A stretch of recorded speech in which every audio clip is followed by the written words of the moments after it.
Hello and welcome to my June CEO memo. As much as I'm sure we all wish that we were in this tropical landscape that I have as my background, I am just in my office and there's a whole bunch of sort of junk that my family have left hanging around. So you don't want to see that. So you want to see this. I am on my sabbatical, but obviously I'm still doing my CEO memo. I'll talk about that at the end of the video. So I'll just jump straight in terms of where we're at with the market, which undoubtedly you're all sitting there going, what is going on? Because it's a little bit fraught out there, right? So I thought today what I might talk about is the differences between New Zealand and the Australian economy. Now, I'm no economist, but even if I was, I probably still wouldn't know what I'm talking about, right? Because they don't seem to know what they are talking about. But what I can point to is some interesting statistics, facts, and trends that are going on between the two countries. So, for all the people that are in New Zealand, we definitely lived under the Ardern regime, the Robertson regime, and saw all of the wasted money that went out the door, and we are still paying the price for that now. The Australian population have voted in the Albanese government, and they seem to be running the same playbook. Which is going to affect the Australian economy in ways that are not so great. So if we start looking at what those things are, I think it was, well, the last couple of years, the Australian government through Albanese decided that they would tighten up the golden visa requirements, and that meant less capital was going into Australia. We opened ours up and we've had over $4 billion committed. I think about 1.75 has been put in, another 2.5 is committed, and they expect that to increase. I think Erica Stanford said that she was expecting no more than 200 in the first year. There were over 750 applicants for that money, and they're tweaking now. Where is that money going? Can't just sit in a fund, has to be invested into businesses. Having that kind of money invested into the New Zealand economy is great, fantastic. Then we can look at inflation. So inflation numbers are and have been higher in Australia for quite some time. When we had our current government elected in New Zealand at the end of 2023, they made it a point to really, well, they say cut government spending. They're only starting to do that now that they're looking to be re-elected. But nevertheless, we did see a high reduction in the inflation rate, and that was because we had high interest rates that led to a decline in the property prices, which means that the property prices have stayed stagnant and low, which hasn't been great for the New Zealand economy over the last couple of years. Whereas the Australian economy has gone gangbusters. You've got cities that weren't growing historically, Brisbane or Adelaide, outside of the Melbourne and Sydney type cities, where you're seeing crazy growth that's happening, which then led to the budget that the Australians had before the New Zealand budget, which put a 50% capital gain on any new business or any property that is purchased that is the new dwelling. Whereas New Zealand, there's no stamp duty and there's no capital gains. So what that actually means is that in the Australian economy, you've got an overheated economy with a lot of inflation, with interest rates that are climbing. Now, admittedly, they're not as high as they are in New Zealand, or I don't think so. There's always a 1% arbitrage between what the Aussie banks charge us and crazy Winston Peters is saying we're going to buy back the BNZ. Never going to happen. I think NAB owns that in Australia, for those that are watching in Australia. Nevertheless, the upside, I think, to the New Zealand economy is that we may see quite a lot of Australian investors start coming to New Zealand to put their money, because not only are you not going to be paying capital gains, and even if Labor got in, which is not likely, but even if they got in, they're only talking about a 10% amount, whereas 50%, imagine working in your business for 20, 30, 40 years and you sell it, let's say you sell it for 2 million and you pay the government $1 million of that. Imagine how galling that would be. Absolutely ridiculous that would happen to you, but that's what they're doing in Australia. And so, you've paid tax all throughout that process. You've employed people and you've paid, their PAYE, you've paid the GST or the VAT tax, or whatever it is that you've paid out, ACC, all of the things that business owners are on the hook for, and increasingly on the hook for. So that might actually start to sway people to think, well, I want to start my business in in New Zealand, if I'm an Australian. Or maybe that investment property that we were thinking of putting up in Cairns, we should put in Kaitaia. because we can sell it and get a return and not have to pay the government. And also the dollar exchange rate is in the toilet if you're a New Zealander, and obviously you're getting a 20% gain if you're in Australia. None of this is going to help the metrics in June, and I'll refer to Raj's metrics, which if you're reading this in the email, you'll get it. I don't have these metrics with me today, so I will just give you a quick rundown of what they were. It was just briefly. Let me bring up that document. I should have had this open for you beforehand, just so I know quickly what they were, because I did have the back of my mind metrics, but I didn't have the where is it gone? Where is it gone? Here we go. About 4.3 million in turnover for our online clients, which was slightly down so that's May, it's slightly down on April. Services went through the floor. Lead generation for services not looking too healthy, unfortunately, and that I think is just endemic of the fact that we have a global fuel shock.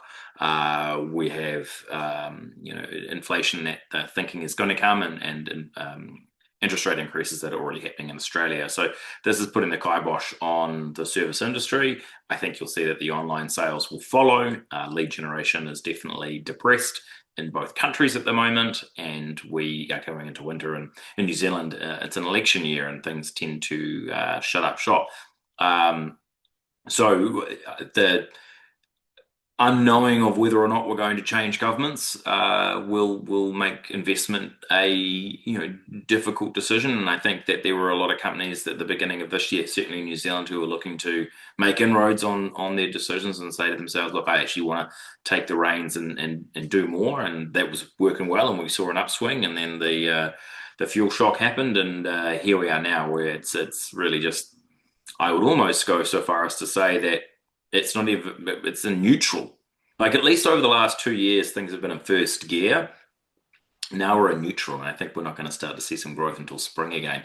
But again, that's just my hot economist take, right? So if you're in Australia, invest in New Zealand. If you're in New Zealand, get Australians to invest in New Zealand, because that's seemingly where the benefit is. And you like or love the government, loathe the government, I should say, in New Zealand, the policy settings that are being put forward are conducive to better business.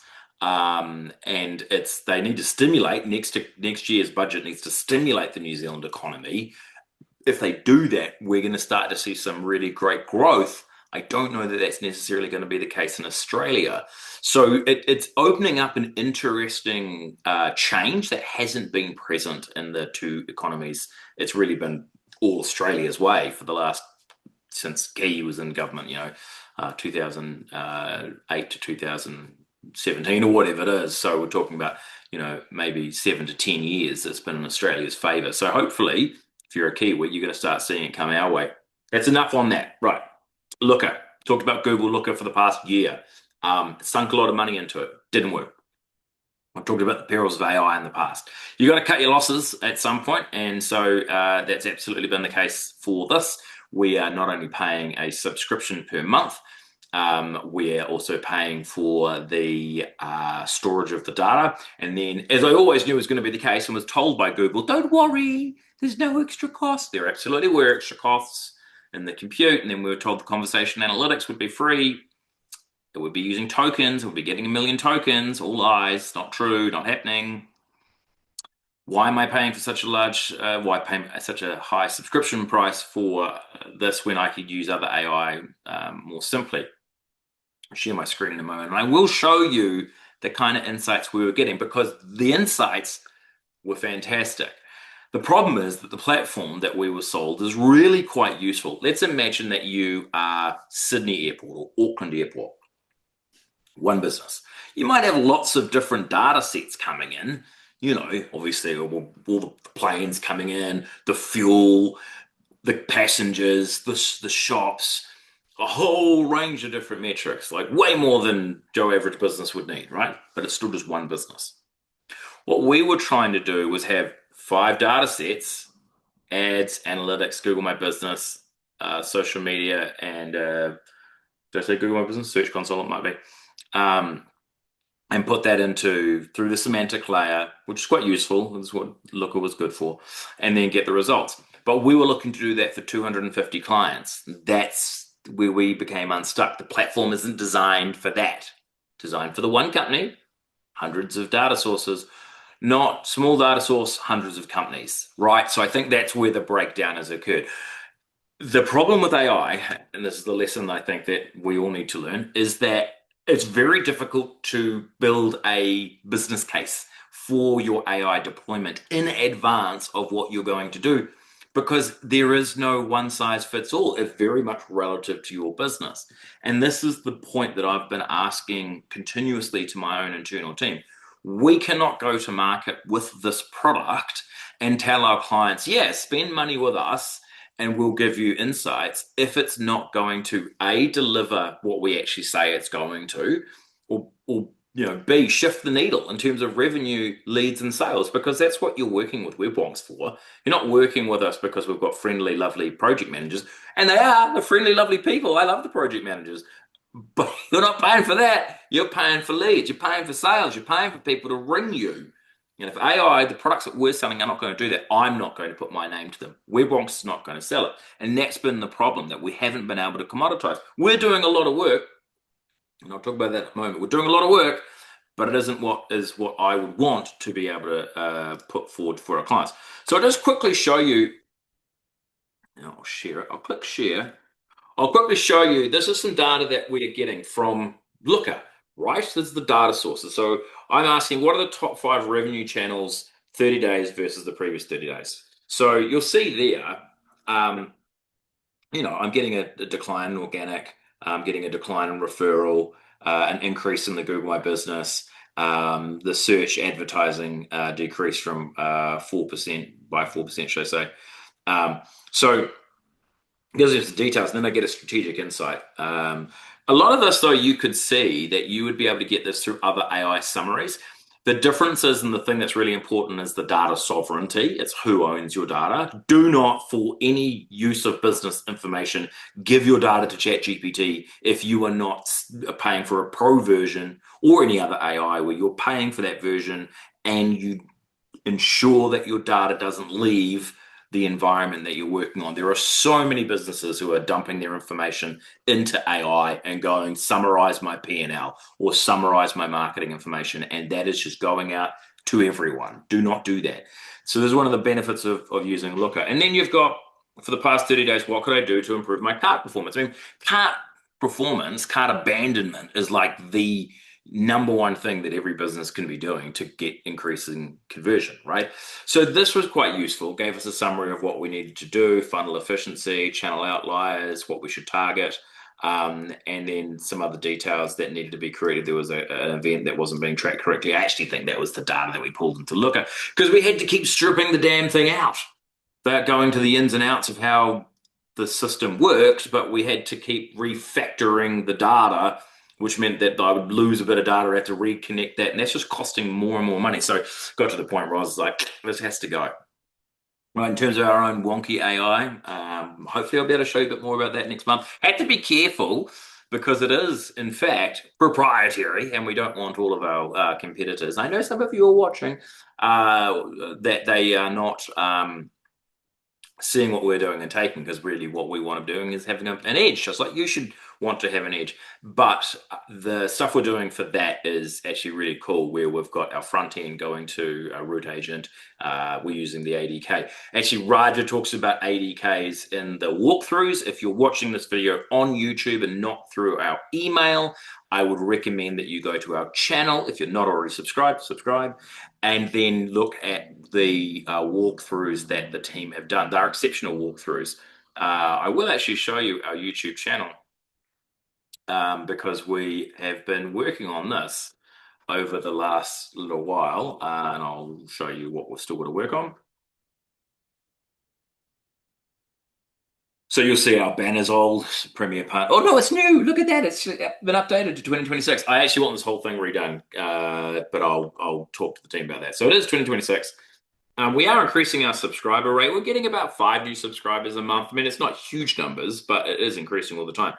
But what you'll see is that we're now starting to get a lot more views on these videos. These videos in the past, these walkthroughs, they would get like 10 views. The team would take an hour or so, 2 hours per month to put it together. Just by changing the title, adding chapters, and then making these thumbnails different. You'll probably, if we go back, no, if I go to videos, and you'll see the old ones. I might have mentioned this last month. When they look like this, no offense to Nicholas, handsome chap that he is, looks flat. Whereas these, they have a lot more going on. Look how handsome. This is actually quite, overselling. It's marketing at the nth degree. Look how handsome Sahib looks, and then he's wearing. No offense, Sahib, if you're watching this video. So this has been working really well for us, getting a lot more engagement on our YouTube channel and with our videos, which also helps with AI and the indexing and GEO and AEO and all that kind of cool stuff. So if you are wanting to know more about what we're doing in the AI space, next month I'm hoping to be able to show you a bit more about that. Look, it is a work in progress. Just in terms of what we're doing, I think there's a lot of conversation about staff and how you can reduce staff and headcount. Look, that's something that we've absolutely done over the last 12 months, but you still need staff for your edge cases. AI can't solve everything for you, and you do need a brain to look at it and go, what it needs to be fixed in this instance? What do I actually need to do? And so that's where our staff have the edge, because we've worked with our team in Manila, for example. Most of those staff that have been with us, and I was over in Manila in May, have been with us for at least 6 years. So a long period of time where they learn and understand and breathe and know what it is that's going to have created the problem that needs to be resolved. And God knows that there are way more problems with Google than there has ever been before. So that's pretty much me. I've talked a lot in this video. I am actually on sabbatical. So I started that on Tuesday. Today is Thursday. I treat the long weekend as everyone got a holiday too. So a lot of things to get done. I'm not working. It's not as though I'm on a tropical island, as it might look here. It's a cold, wintry day in New Zealand, in Auckland, where I am. I will be doing some travel. I am going up to the US. I will be spending some time with my old man, and then obviously with my wife and my children, spending some time around the house, which is an important thing to do. The primary purpose, for those that are wondering why I'm going on a sabbatical, is that when I went to America, I realized that the two fundamental issues that didn't quite work were the number of sales that we were getting. We have Andrew in the sales director role, and he's doing a fantastic job. So very confident that that will continue to come through. And then leadership. And so Steffi and I have worked very hard over the last couple of years to build out that leadership, both at the board level and the management level. So presuming that those two things go to plan over the coming months, and I'm expecting to be on a 4-month sabbatical, then that shows that the business can run without me. And that's very important, I feel, not only for my own sanity. I haven't taken a break in 16 years, never had an OE, didn't have any long-term breaks. Although the company is successful and I've done well, you need to have a time to spend with my family, right? Like, it's important. My health and my fitness and things like that. But I'm hoping what is going to happen is I get a fresh perspective, right? So I am still doing some AI sort of stuff. We are moving more into Australia, even though I just said at the beginning of this video that Australia is going. New Zealand economy might be doing better. It's all relative, right? Australia is 5 times bigger than New Zealand. So in terms of population, maybe a little bit less, whatever those numbers are. I'm sure some wonk will be able to tell me what they truly are. Nevertheless, there is opportunity in Australia, and that's an area where I think that we can expand and grow into. And so that's what I'll be working on. So I'm still available. If you send me an email, you'll get an autoresponder. I'm still checking those emails. But of course, the team are doing all the work that needs to be done in the meantime. So have a wonderful June. It's probably going to get colder and wetter from here. And then I was going to check, is it the winter solstice? The shortest day must be pretty close. And so then we're on the upward incline. I always talk about, I can't believe I'm even saying this, but daylight savings. I love daylight savings. Still like 4 months away, but it's getting closer every day. On that note, have a wonderful June, and I will see you in July.